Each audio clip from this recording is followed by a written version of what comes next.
Hello दोस्तों, मैं आपका स्वागत करता हूँ केडी ग्रुप स्टडी में। जैसा कि हम आपको आज पढ़ाने वाले हैं दर्पण के बारे में गोलीय दर्पण। चलिए हम आपको बताते हैं गोलीय दर्पण कितने प्रकार का होता है। देखिए यहाँ पे गोलीय दर्पण 2 प्रकार का होता है।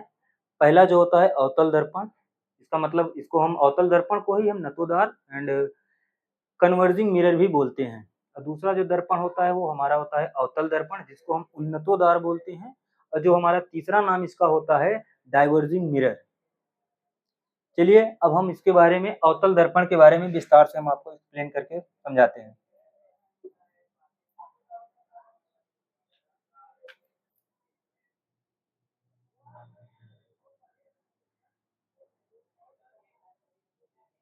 अवतल दर्पण, अवतल दर्पण में क्या होता है कि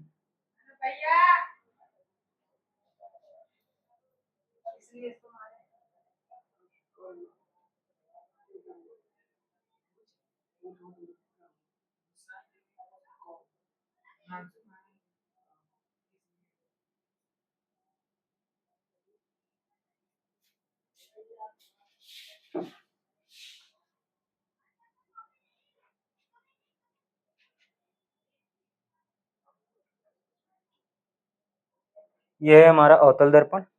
अवतल दर्पण को ये हम इसको ध्रुव बोलते हैं, इसको हम इंग्लिश में पोल बोलते हैं। ये हमारा फोकस दूरी होता है और फोकस दूरी के जस्ट डबल हमारा जो है सेंट्रल होता है, केंद्र। अवतल दर्पण में क्या होता है, मुख्य अक्ष के समांतर आती हुई प्रकाश की किरण जब ये हमारे अवतल दर्पण से टकराती है, ये फोकस से होकर के निकल जाती है। अगर हमारी कोई भी प्रकाश की किरण जब हमारे मुख्य अक्ष के समानांतर आती है तो फोकस से होकर के गुजर जाती है। और अगर कोई हमारी प्रकाश की किरण फोकस से निकलती है तो दर्पण से टकरा करके मुख्य अक्ष के समानांतर निकल जाती है। ये होता है हमारा अवतल दर्पण। अवतल दर्पण में क्या होता है, इसको यहाँ से और यहाँ तक की दूरी को हम बोलते हैं द्वारक।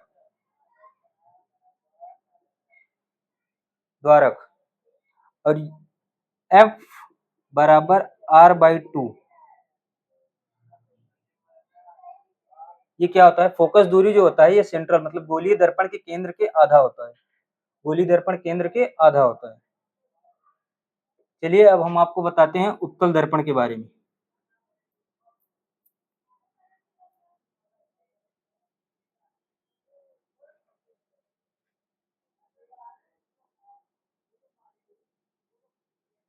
उत्तल दर्पण,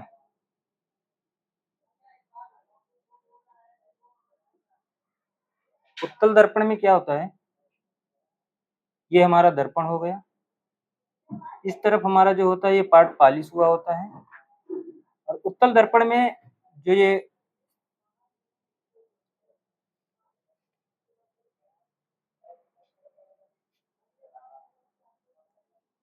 ये इधर इसका फोकस होता है और इधर इसका केंद्र होता है, केंद्र। तो जब कोई प्रकाश की किरण उत्तल दर्पण में मुख्य अक्ष के समानांतर, जैसा कि आपको पता होगा ये हमारा मुख्य अक्ष है, मुख्य अक्ष है।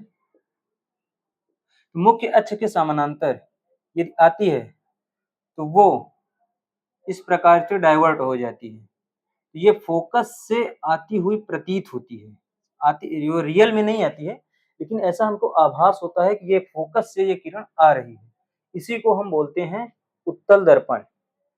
इसीलिए इसका नाम रखा गया है डाइवर्जिंग मिरर यानी उन्नतोदार दर्पण। जैसा कि आज हम आपको बताने वाले हैं अवतल दर्पण का उपयोग। अवतल दर्पण का सबसे पहले उपयोग कहाँ कहाँ पे होता है देख लीजिए। सबसे पहला जो होता है वो गाड़ी के हेडलाइट में, और दूसरा जो होता है आंख कान नाक या किसी भी मतलब जो भी जहाँ पे डॉक्टर जो लेंस उपयोग करते हैं वो सभी सभी जगहों पर अवतल दर्पण का उपयोग होता है। जो तीसरा होता है सोलर प्लेट पे होता है। और नंबर फोर्थ पे होता है जो लेजर लाइट या दाढ़ी बनाने वाले जो दर्पण होते हैं उन सभी जगहों पे अवतल दर्पण का उपयोग होता है। चलिए आज हम आपको बताने वाले हैं उत्तल दर्पण का उपयोग। उत्तल दर्पण का उपयोग कहाँ कहाँ पे होता है। उत्तल दर्पण का उपयोग दो जगहों पे होता है, गाड़ी के पश्च दर्पण में और दूसरा जो होता है रोड लैंप में। उत्तल दर्पण का उपयोग केवल इन्हीं 2 जगहों पे होता है। अगर बाद बाकी कहीं पे भी कुछ भी क्वेश्चन में पूछे, उन जगहों पर केवल हमें अवतल दर्पण का क्वेश्चन में टिक करना होगा। बाकी केवल उत्तल दर्पण जो होता है वो केवल 2 जगहों पे ही उपयोग होता है, गाड़ी के पश्च दर्पण में और रोड लैंप में। ठीक है? बाद बाकी की क्लास हम आपको नेक्स्ट क्लास में वीडियो बना के देंगे। जय हिंद।